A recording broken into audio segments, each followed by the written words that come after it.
भुवस्येह गुरो पंचोऽयं विस्तराच्छ्रुतः यत्र विश्वसृजां सर्गो मनून्यान् वदस्व नः।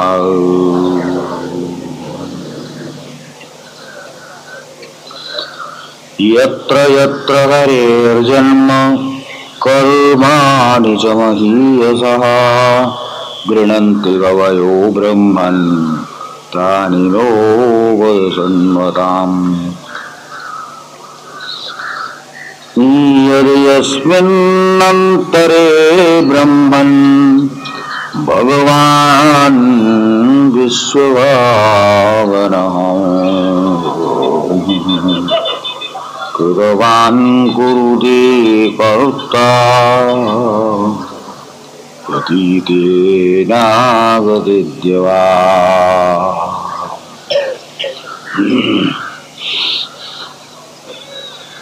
अष्टम स्कंध प्रारंभ हो रहा है, जहाँ पर मन्वंतर कथा आप लोग सुनेंगे। ब्रह्मा जी के एक दिन में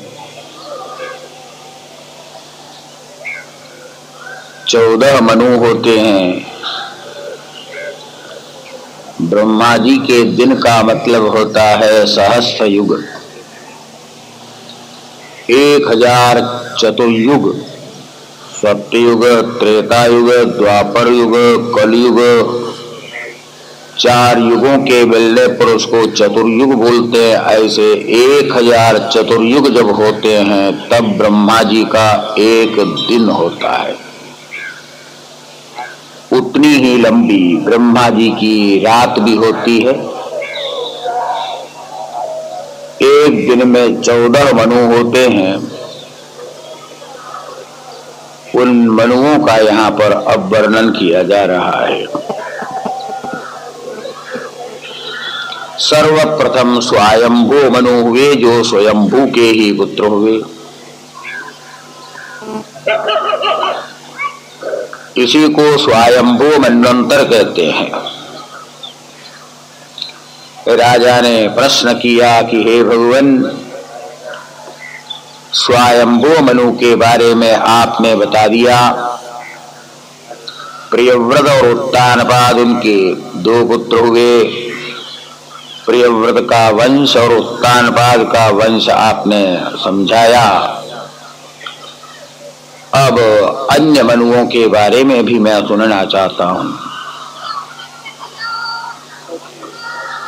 मनवोऽस्मिन् व्यतीताश्च कल्पे स्वयंभुवादयः आद्यस्ते कथितो यत्र देवादीनां च संभवः।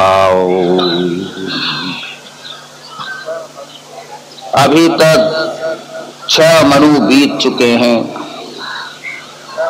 और 7वां मन्वंतर चल रहा है, जिस समय में अब हम बैठे हुए हैं।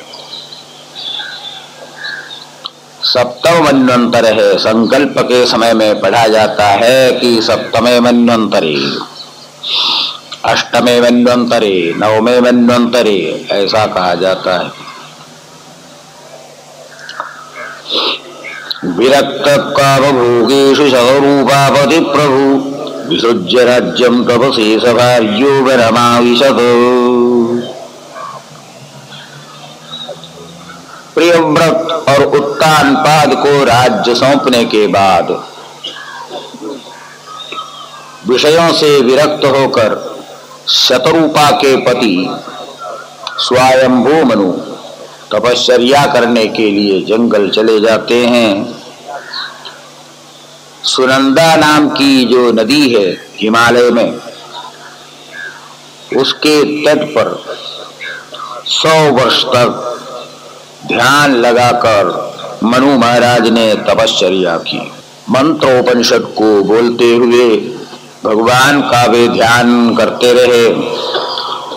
ये न चेतयते विश्वं विश्वं चेतयते नयम् यो जागर्ति शयानेऽस्मिन्नायं तं वेद वेदसः आत्मा वास्यमिदं विश्वं यत्किंच जगत्यां जगत् तेन त्यक्तेन भुञ्जीता मागृध कस्य स्विद्धनम्।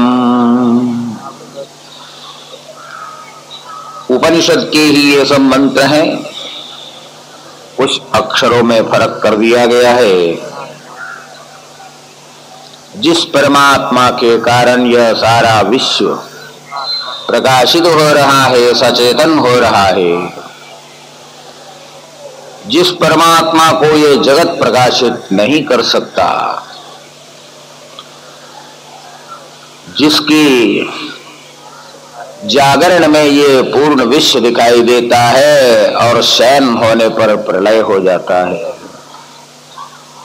उस परमात्मा को जो जानता है वही वास्तव में ज्ञानी है, समझदार है, बुद्धिमान है।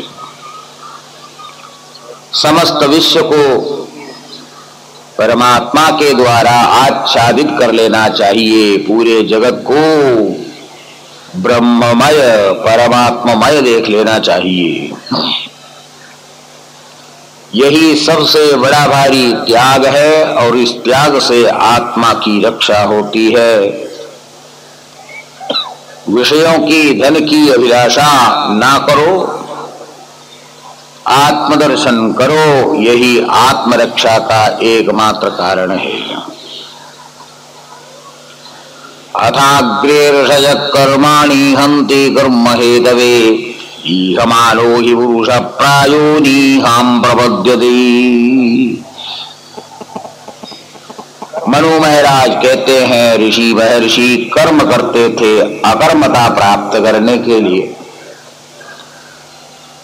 कर्म करने से ही अकर्म भाव को प्राप्त हो सकते हैं, नहीं तो कर्म बंधन में पड़ जाते हैं। निष्काम भाव से कर्म करते जाओ तो इस बंधन से मुक्ति होती है। इस प्रकार वेद मंत्रों को, उपनिषद मंत्रों को बोलते हुए मनु महाराज तपश्चर्या कर रहे थे। उनके पास उस समय में बहुत सारे असुर पहुंच गए, दुष्ट पहुंचे। तपस्या करते समय भी विघ्न डालने वाले असुर आ ही जाते हैं, किंतु यज्ञ भगवान ने उन समस्त असुरों को भगा दिया और मनु महाराज की रक्षा की। यह प्रथम मन्वंतर की बात हुई। दूसरे मनु स्वारोचिष हुए और तीसरे मनु उत्तम हुए। उत्तम के भ्राता तामस, ये चतुर्थ मनु हो गए। तत्राभियज्ञे भगवान हरिण्याम हरिमेधसः हरिरित्याहुतो येन गजेन्द्रो मोचितो ग्रहा। चौथे मन्वंतर में तामस नाम के मनु जो हुए थे,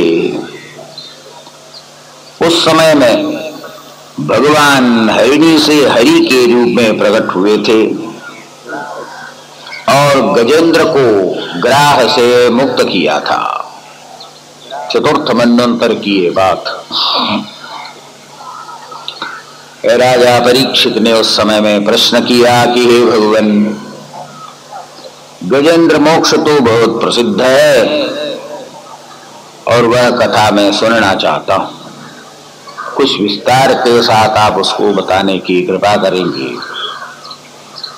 सुखदेव जी कहने लगे, आसीत् गिरिवरो राजस्त्रिकूटैति विश्रुतः क्षीरोदेनावृतः श्रीमान् योजनायुतमुच्छ्रितः। त्रिकूट नाम का एक बड़ा भारी विशाल पर्वत था, ऊंचा पर्वत था।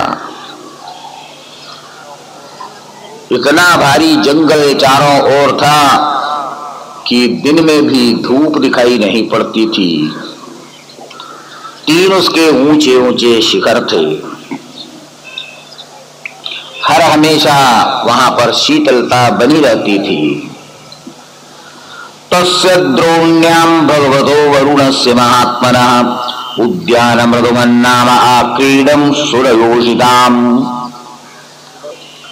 ऋतुमान नाम का एक वहां पर उद्यान था, बगीचा। वरुण का वह बगीचा था। इतने फूल हर हमेशा खिले हुए रहते थे, पेड़ों पर फल लगे हुए होते थे,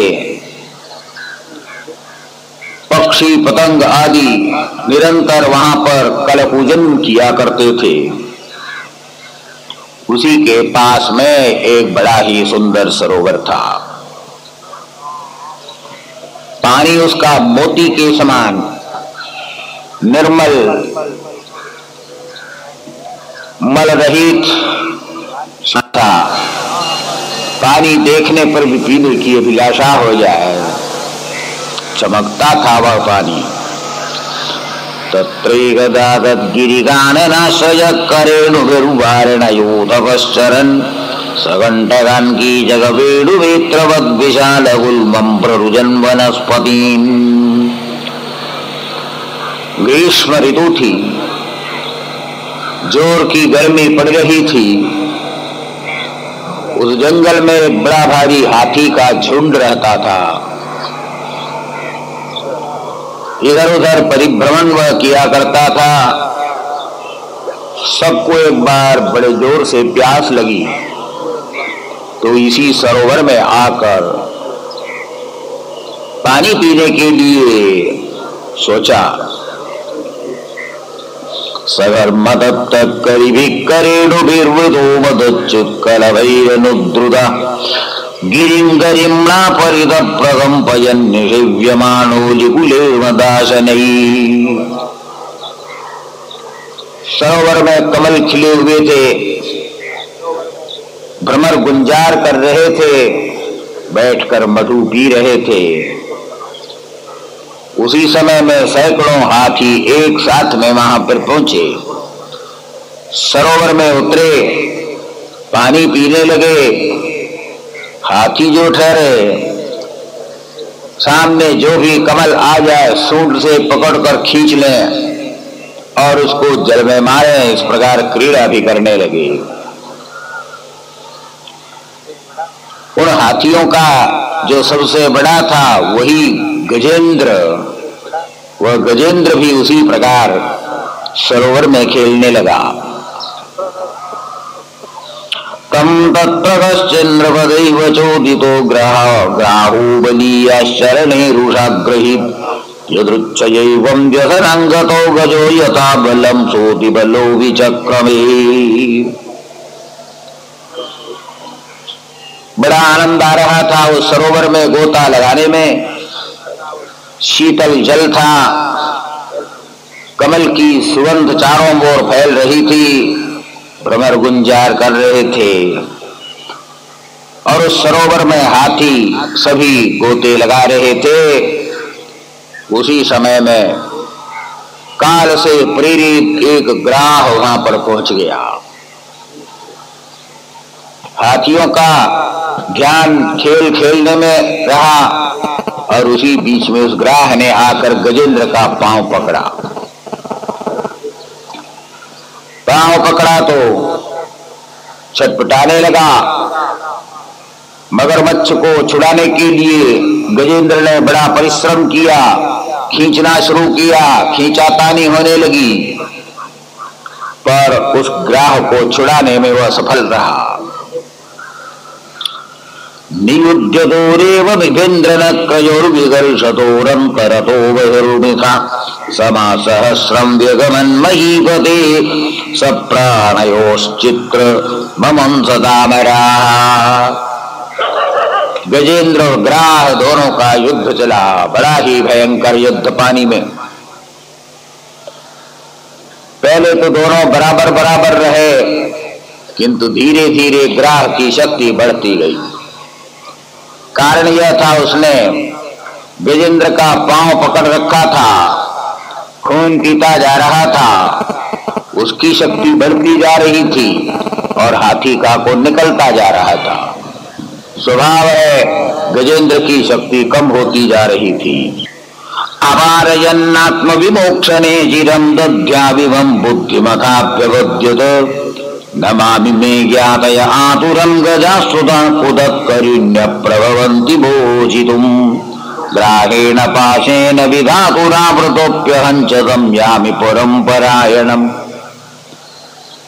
गजेंद्र की ताकत क्षीण होती जा रही थी। अपने बंधुओं को बांधवों को पुकारना शुरू किया, मुझे बचाओ मुझे बचाओ। ग्राह ने मुझे पकड़ा है, खींच रहा है, जल के मध्य में ले जा रहा है, बचाओ मुझे। लेकिन किसी की हिम्मत नहीं पड़ी। सबके सब ऊपर आ गए थे। ग्राह के पकड़ते ही डर के मारे सब लोग सरोवर के किनारे ऊपर आ गए थे। एक दूसरे को भले बोले इसको छुड़ाओ छुड़ाओ छुड़ाओ, लेकिन उतरे कौन पानी में। ग्राह के मुंह में भला दूसरा कौन आना चाहेगा। गजेंद्र ने देखा कि मुझे बचाने वाला यहाँ कोई नहीं, अब मुझे परमात्मा के सिवाय कोई दूसरा बचा नहीं सकता। परमात्मा की ही शरण में गजेंद्र जा रहा है, भगवान की स्तुति करने लगता है। आध्यात्मिक अर्थ को साथ में लेकर चले तब आपको जल्दी समझ में आ जाएगा। गहरा वह सरोवर क्या है, ये संसार ही सरोवर है। गजेंद्र तो ये जीवात्मा है और ग्राह यह मृत्यु है। प्राणियों को मृत्यु खींचकर सरोवर के अंदर डुबाता है। मृत्यु से बचने के लिए मनुष्य जीवन भर प्रयत्न करते रहते हैं, लेकिन सफल नहीं हो पाते। भला मृत्यु से कौन बच सकता है। आज तक न देव बच सके हैं, न असुर बच सके हैं। मनुष्य भला क्या बचेंगे। जाति बिरादरी वालों से पुकारने लगते हैं, मुझे बचाओ मुझे बचाओ, लेकिन तुम्हारे समान वो भी तो है, वो क्या बचा सकते हैं। किसी बंधु ने, किसी मित्र ने, किसी माता पिता ने, किसी पुत्र ने आज तक किसी को बचाया नहीं। इस मृत्यु के मुख से सबको एक दिन इस मृत्यु का ग्रास बनना ही पड़ता है। गजेंद्र ने देखा मैं पुकार रहा हूं, लेकिन मेरी रक्षा करने के लिए कोई नहीं आ रहा है। मेरी ताकत खलास हो रही है, शरीर में से खून यह ग्राह पी चुका है। परमात्मा ही एकमात्र है जो कि इस संसार सरोवर से रक्षा कर सकता है। परमात्मा को पुकारो, भगवान का भजन करो, भगवान का ध्यान करो, वही संसार से मुक्त कर सकता है। गजेंद्र ने अर्थात इस जीवात्मा ने उस परमात्मा को ही अंत में पुकारा। किस प्रकार पुकारा, वही यहां पर एक स्तुति के रूप में बोलते हैं। गजेंद्र मोक्ष बहुत प्रसिद्ध है और ये स्तुति भी बहुत प्रसिद्ध है। इस स्तुति का पाठ सबको करना चाहिए, क्योंकि सबके सब गजेंद्र बने हुए हैं। सरोवर में सब डूब रहे हैं, भवसागर में सबके सब डूब रहे हैं। ग्राह ने पकड़ रखा है, खींच रहा है, खींच कर मध्य सरोवर में ले जा रहा है। अब डूब जाने के बाद इसका अस्तित्व मिटने वाला है। इसलिए यह स्तुति सबको बोलना चाहिए।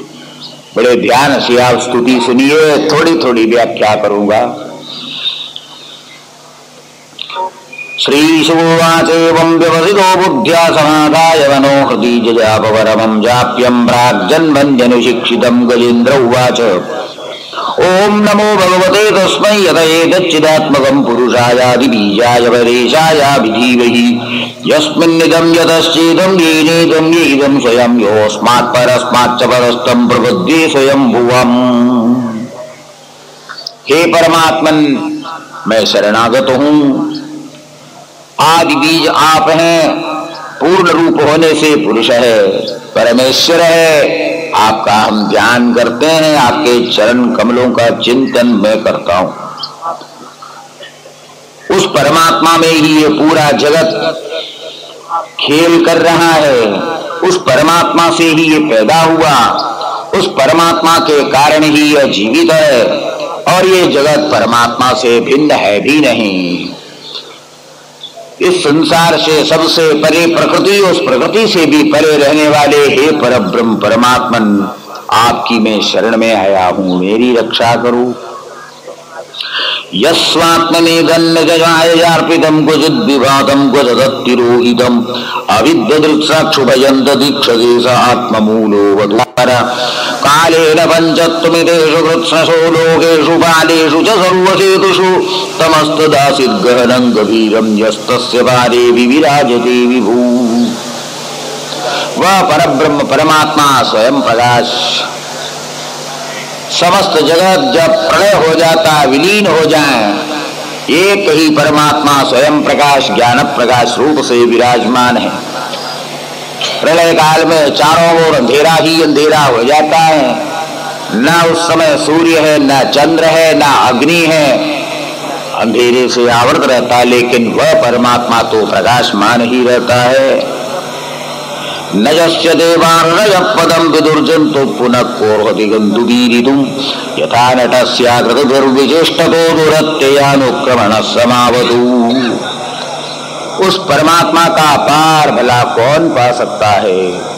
अपार है, अनंत है, अभेद्य है, अछेद्य है।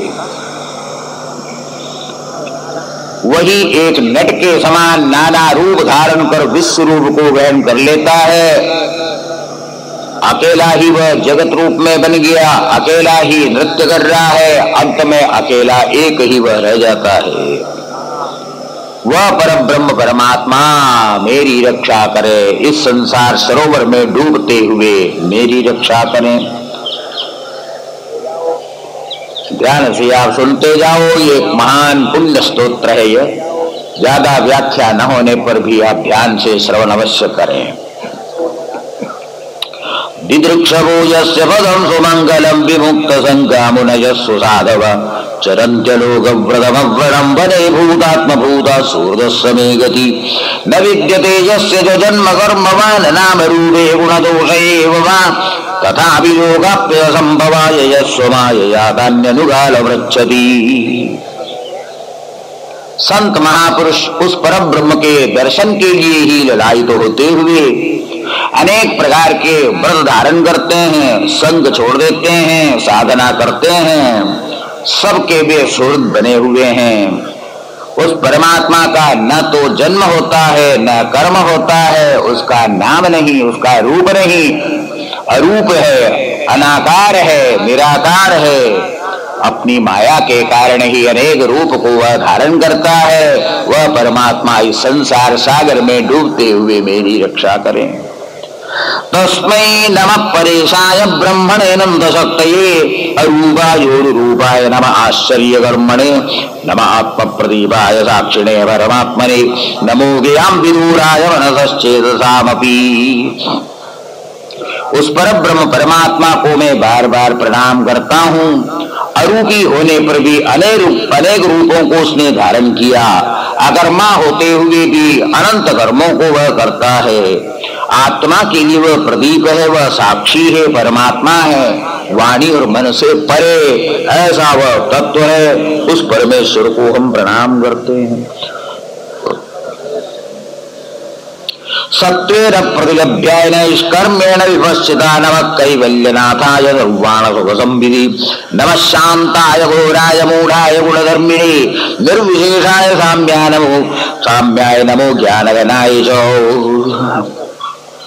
सत्वगुण को बढ़ावो, चित्त को सत्वगुण संपन्न बनाओ, वही एकमात्र उपाय है उस परमेश्वर के दर्शन के लिए। मन में अनेक विध राग द्वेष आदि राजस तामस भावों को लाओगे, उन्हें नहीं निकालोगे, सत्य गुण से अपने चित्त को निर्मल नहीं बनाओगे तो भगवान का दर्शन केवल स्वप्न मात्र संभव नहीं है। वह तो कैवल्य का वह नाथ है। वह शांत घोर और मूढ़ रूप में सत्व रज और तमोगुण में विराजमान है। निर्विशेष साम्य ज्ञान स्वरूप उस परब्रह्म परमात्मा को मैं प्रणाम करता हूँ।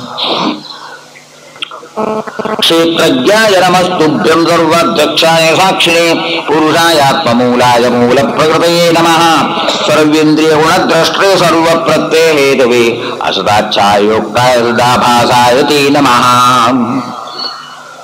हृदय में यह जीवात्मा के रूप में वही परमात्मा विराजमान है। उस परमात्मा की कृपा ही है जिसके कारण ये इंद्रियां काम कर रही है, आंख देख रही है, कान सुन रहे हैं, नाक सूंघ रही है, जीभ रसास्वादन करती है। एक ही परमात्मा की शक्ति पाकर समस्त शक्तियों को प्रदान करने वाले हे परमात्मा, आपके चरणों में मैं प्रणाम करता हूँ।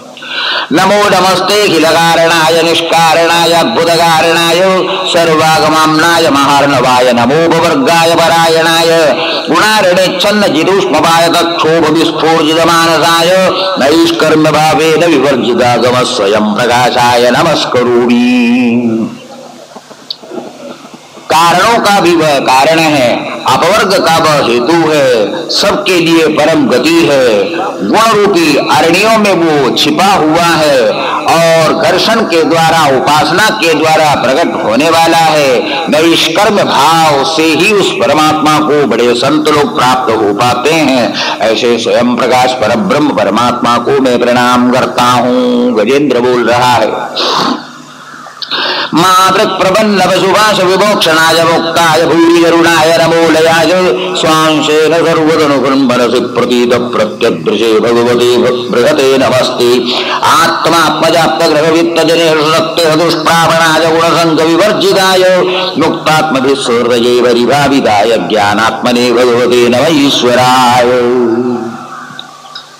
जीवात्मा तो केवल पशु ही है। पशु वह है जो पाश में बद्ध है, उसी को पशु बोलते हैं। अनेक प्रकार के पाश है, फांसी है, उसमें ये सब के सब बंधे हुए हैं। उनके लिए एकमात्र शरण वही परब्रह्म परमात्मा है। अपने अंश से ही पूरे जगत को वह प्रकाशित करता है। आत्मा को, शरीर को, पुत्र को, ग्रह को, आप्त को, धन को, सबको छोड़कर आसक्ति को परित्याग कर जो चलते हैं वही उस परमात्मा का दर्शन कर पाते हैं। आसक्ति होने पर कितने ही परिश्रम करते हैं फिर भी परमात्मा का दर्शन हो नहीं पाता। मुक्तात्मा अपने हृदय में उसी परमात्मा का दर्शन करते हैं। ऐसे ज्ञान स्वरूप भगवान ईश्वर को हम प्रणाम करते हैं। यम धर्म कामार्थ विमुक्ति कामा भजन्त इष्टां गतिमाप्नुवन्ति किन्त्वाशिशोरत्ति विदेहव्ययं करोतु वेद प्रदयो विमोक्षणम् एकान्तिनो यस्य न कञ्चनार्थं वाञ्छन्ति ये वै भगवत्प्रपन्ना अत्यद्भुतं तच्चरितं सुमङ्गलं गायन्त आनन्दसमुद्रमग्नाः तमक्षरं ब्रह्म परं परेशमव्यक्तमाध्यात्मिकयोगगम्यम् अतीन्द्रियं सूक्ष्ममिवातिदूरमनन्तमाद्यं परिपूर्णमीडे। एकांती जो होते हैं, एक परमात्मा के सिवाय और किसी की शरण में वह जाता नहीं है, निरंतर उसी का चिंतन करता है। वह परमात्मा अत्यंत अद्भुत रूप है, आश्चर्यवत पश्यति, आश्चर्यकारी वह है। उस परब्रह्म परमात्मा की शरण में जाने वाली अतीन्द्रिय उस परम तत्व को देखते हैं, समझते हैं। ऐसे अनंत अनादि आद्यंत रहित तो नित्य शुद्ध बुद्ध स्वभाव परिपूर्ण भगवान को हम प्रणाम करते हैं। यस्य ब्रह्मादियो देवा वेदा रोगाश्चराचराः नाम रूप भेदेन भव्याचलजागृताः यथार्चिरोग्ने सविदुर्गभस्तयो निर्यान्ति संयान्ति सतत्सरोजिषा तथा यतोऽयं गुणसं प्रवाहो बुद्धिर्मनः कानिधि शरीरसर्गाः सवैर देवासुरमर्त्यतिर्यं नस्तेन षण्ढो न पुमान् न जन्तु नायं गुणकर्म रसन्नजासन् निषेधशेषो जेतादशेषः। जिस प्रकार अग्नि से चिंगारियां निकलती है उसी प्रकार उस परब्रह्म परमात्मा से अनंत कोटि ब्रह्मांड चिंगारी के रूप में निकल पड़े हैं। ये जीवात्मा सभी परमात्मा की सर्व चिंगारियां हैं। अग्नि की ज्योति होती है, चिंगारियों की भी ज्योति रहती है, अल्प और अधिक बस यही फर्क है।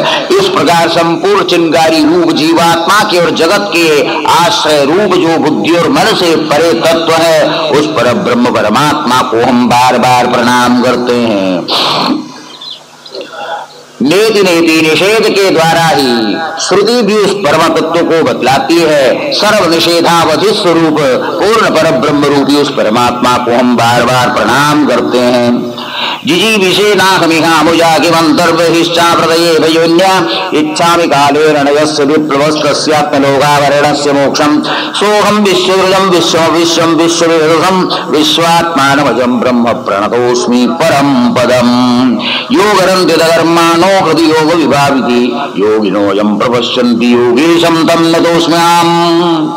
हे भगवान, सरोवर में मैं डूब रहा हूँ, अब जीने की कोई आशा मेरी रह नहीं गई है, पर अंदर भी बाहर भी व्यापक जो रहने वाले हे भगवान, आपके चरणों का मेरा स्मरण इस समय में बराबर हो। मैं उस विश्व सृष्टा, विश्व के आश्रय, विश्व के वेद स्वरूप विश्वात्मा उस ब्रह्म को हम बार बार प्रणाम करते हैं। योग से जिन्होंने अपने समस्त कर्मों को जला दिया है और निरंतर योगाभ्यास करते रहते हैं, ऐसे योगी लोग जिसका दर्शन बराबर कर पाते हैं, ऐसे उस परमात्मा को हम बार बार प्रणाम करते हैं। नमो नमस्तुभ्यमसय्य वेग शक्ति त्रयायाखिलधी गुणाय प्रबन्नबालाय दुरंत शक्तये गतीन्द्रियाणामनवाप्योऽर्थमने नायं वेदस्वमात्मानं यच्छक्याहं धिया हतं तन्दुरत्यमाहत्यं भगवन्तमितोऽस्म्यहम्। सृष्टि शक्ति, रक्षा शक्ति, संहार शक्ति, तीन शक्तियों को वह लिए हुए हैं। इसी को सरस्वती बोलते, लक्ष्मी बोलते, पार्वती बोलते हैं। तीन प्रकार की शक्तियों को लेकर इस जगत की सृष्टि स्थिति संहार करने वाले उस पर ब्रह्म परमात्मा को हम बार बार प्रणाम करते हैं। मैं अपनी इस तुच्छ बुद्धि से उस परमात्मा को समझने में असफल हूँ, असमर्थ हूँ, पर हे परमात्मा, आप सबको देखते हैं, आप मुझे इस संसार रूपी सरोवर से मुक्त करें। गजेंद्र ने इस प्रकार स्तुति की। एवं गजेंद्र उपवर्णितविशेषं ब्रह्मादयो विविधलिंग विदाविमानाः नैके यदोपसर्वनिखिलात्मकत्वं तत्राखिलामरमयो हरिराविरासीत् तं तद्वदार्थमुपलभ्य वन्यवादस्तोत्रं निशम्बलिविजीसंस्तुवद्भिः छन्दोमयेन गरुडेन समुह्यमानश्चक्रायुधोऽभ्यगमदासि यतो गजेन्द्र सोऽन्तःसरस्सुरुबलेन गृहीतार्थो दृष्ट्वा गरुत्मतिहरिं कौपात्तचक्रम् उल्क्षिप्ततां भुजगरङ्गिरमाः नारायणाखिल गुरु भगवन् नमस्ते। इस प्रकार जब गजेंद्र ने स्तुति की, अन्य कोई देवता वहां नहीं हो सका। समस्त देवता मैं वही हरि ही उस समय में गरुड़ारूढ़ होकर वहां पर प्रकट हो गए। छंदोमयेन गरुड़ेन, गरुड़ कौन है? वेद ही तो गरुड़ है, छंद ही तो गरुड़ है, जिसके दो पक्ष है, एक कर्म है, दूसरा ज्ञान है। ये दो पंख उस गरुड़ के ऊपर आरूढ़ होकर भगवान नारायण आकाश में आ गए। जो ही देखा भगवान आए हुए, उस समय में गजेंद्र ने कहा, मेरा यह चरम अंतिम समय है, हे भगवान, मेरे पास अब कुछ भी नहीं है आपकी पूजा करने के लिए। कमल खिला हुआ था सरोवर में, एक कमल को उसने उखाड़ा और हे प्रभु, मेरी इस तुच्छ भेंट को अवश्य आप ग्रहण करेंगे, यूं कहकर भगवान की ओर उस कमल को उसने फेंका। सोऽन्तःसरस्सुरुबलेन गृहीतहार्तो दृष्ट्वा गरुत्मतिहरिं कौवात्तचक्रम् उदक्षिप्तं भुजगरङ्गिरमाह गच्छन् नारायणाखिल गुरु भगवन् नमस्ते। हे नारायण, मैं आपको बार बार प्रणाम कर रहा हूँ। तम वीक्ष पीडितमजस्सहसावदीर्घसग्राहवासुरसक्रमयोज्जहार ग्राहाद्विपाटितमुखाधरिणागजेन्द्रं सम्पश्यतां हरिरमोमजदुस्त्रियाणाम्। गजेंद्र सरोवर में डूबने ही वाला था। ग्राह ने मजबूती से पकड़कर उसे खींचा था, बस थोड़ा सा रह गया। बस इतने में ही भगवान ने अपने सुदर्शन चक्र को छोड़ दिया। ग्राह का गला कट गया और गजेंद्र को उसी समय में मुक्त कर दिया। तदा देवर्षि गंधर्वा ब्रह्मेशानवरोगमा मूजुकुसुमाकारं संसन्तकर्मदद्धरीः नेदुर्दुन्दुभयो दिव्या गंधर्वा नरदुर्जगो ऋषयश्चारणा सिद्धस्तुष्टुः पुरुषोत्तमं तुष्टुः पुरुषोत्तमम्। पुष्प वृष्टि उस समय में होने लगी, गंधर्व आदि स्तुति करने लगे। ये गजेंद्र का मोक्ष ग्राह के मुख से हुआ, मृत्यु रूपी ग्राह से जीवात्मा का यह मोक्ष है। परमात्मा ने अपने सुदर्शन चक्र के द्वारा, सुदर्शन परमात्मा का जो शोभन दर्शन है, साक्षात्कार है, परम ज्ञान है, वही ज्ञान सुदर्शन चक्र था। सुदर्शन चक्र ही इस जीवात्मा को अज्ञान से उठाकर, संसार सरोवर से ऊपर उठाकर मोक्ष दिलाने में समर्थ होता है। यहाँ पर गजेंद्र की स्तुति समाप्त हो जाती है। श्रीमद् भागवत में यह भाग अत्यंत महत्वपूर्ण माना जाता है। पाठ इसका किया जाता है या फिर श्रवण किया जाता है। आप लोगों ने इसका श्रवण कर लिया, एक महान पुण्य आपने कमा लिया। यो सुग्राह सवै सद्य परमाश्चर्य रूप मुक्तो देवरशापेन हूर्गंधर्व सत्तमा। वह ग्राह एक गंधर्व था, देवल ऋषि के श्राप से वो ग्राह बना हुआ था। सुदर्शन चक्र के स्पर्श से वो पुनः दिव्य शरीर को धारण कर लेता है। जो वह गजेंद्र था, पूर्व जन्म का इंद्रद्युम्न नाम का वह राजा था। द्रविड़ देश का, पांड्य देश का वह राजा था। पूर्व वृत्त इस प्रकार हुआ। स एकदाराधनकाल आत्मवान गृहीत मौन व्रत ईश्वरम बलिम जटाधरस्तावस आप्लुतोच्युतम समर्चयामास कुलाचलाश्रमः। कुलाचल पर बैठकर वह तपश्चर्या कर रहा था। राजपाट सब छोड़कर विरक्त होकर जंगल में आकर वह तपश्चर्या कर रहा था। इंद्रद्युम्न वह राजा था। पहले तपस्या में वह बैठा हुआ था। उसी समय में एक बार वहां पर महर्षि अगस्त्य आ गए। अगस्त्य ऋषि जब पास में पहुंचे, इंद्रद्युम्न ने समझा कि ये तपस्वी है तो मैं भी तो तपस्वी हूं।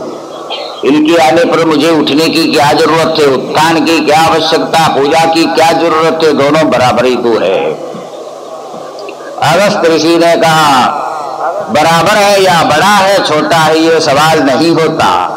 कोई भी बाहर से अतिथि आता है तो उसका सत्कार जरूर करना चाहिए। इसके हृदय में बड़ा भारी अहंकार हो गया। उसी समय में अगस्त्य ऋषि ने उसको श्राप दे दिया, हाथी के समान बैठे हुए हो, निरादर दूसरों का कर रहे हो, जाओ तुम हाथी ही हो जाओ।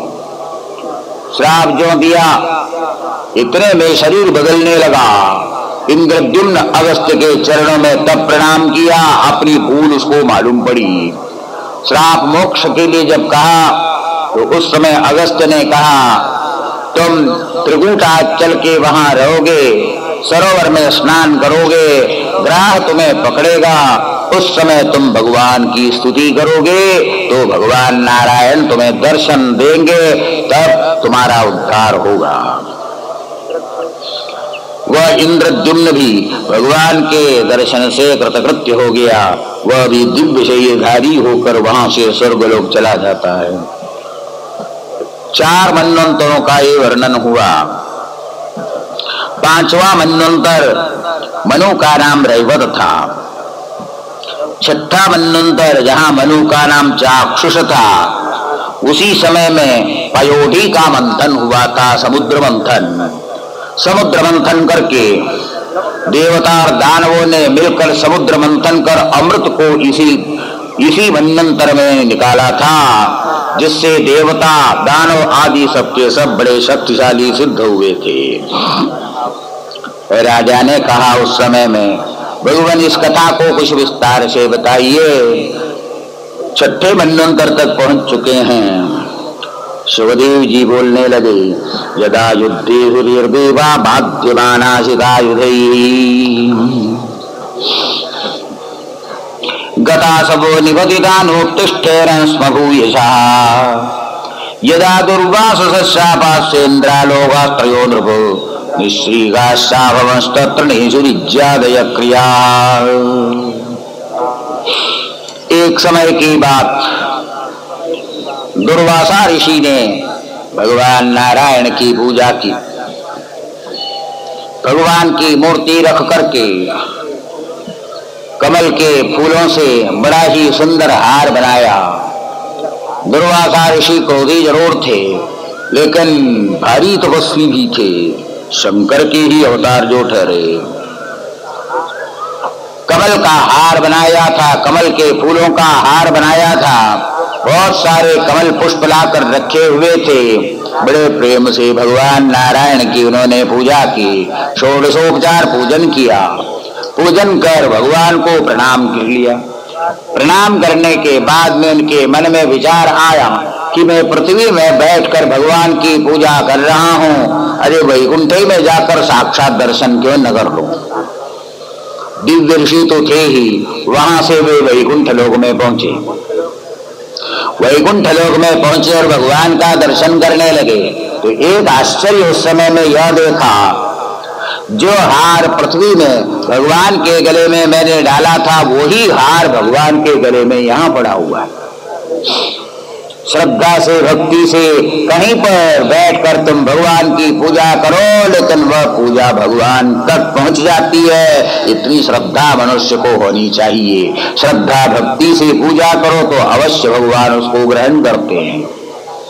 आश्चर्य के साथ दुर्वासा ऋषि जब देख रहे थे, भगवान नारायण ने कहा कि हे दुर्वासा जी, क्यों बार बार देख रहे हैं, लीजिए ये हार आप प्रसाद के रूप में ग्रहण कीजिए। यूं कहकर अपने गले से उसी हार को उतारा और दुर्वासा ऋषि को प्रसाद के रूप में दे दिया। जब हाथ में हार लिया, दुर्वासा ऋषि को लगा कि ओहो, ये तो कैसा हार, मैंने तो मामूली पुष्पों को हार बनाकर भगवान को चढ़ाया था, लेकिन आज तो ये दिव्य हो चुका है। सारी श्री इसके ऊपर बैठी हुई है, लक्ष्मी इसके ऊपर बैठी हुई है। बड़े आदर से, सम्मान से, सत्कार से उस प्रसाद को लेकर वैकुंठ से वे नीचे उतर के आ रहे थे। दुर्वासा ऋषि के मन में ये बात आई, ये हार ऐसा है कि इस पर साक्षात लक्ष्मी विराजमान है, लेकिन लक्ष्मी से मेरा कोई प्रयोजन नहीं है, श्री से, धन से मेरा कोई प्रयोजन नहीं है। ये किसी राजा को दिया जाए तो पूरे राज्य में धन संपदा हो जाएगी, प्रजा सुखी हो जाएगी। कोई योग्य अधिकारी हो तो उसको ये हार प्रसाद के रूप में देना चाहिए। वैकुंठ लोक से जब स्वर्ग में पहुंच गए दुर्वासा ऋषि, तो वहां पर इंद्र दिखाई पड़ा। ऐरावत के ऊपर इंद्र बैठा हुआ था। दुर्वासा ऋषि को ज्यों ही देखा, ऐरावत से इंद्र उतरा और दुर्वासा ऋषि को उसने प्रणाम किया। दुर्वासा ऋषि ने समझा इस हार का तो योग्य अधिकारी यही है, क्योंकि इंद्र तीनों लोगों का अधिपति है, स्वर्ग का जो अधिपति तीनों लोगों का अधिपति है। इसके पास श्री रहेगी, लक्ष्मी रहेगी, पूरा संसार सुखी हो जाएगा। इसलिए दुर्वासा ऋषि ने वह हार इंद्र को दे दिया।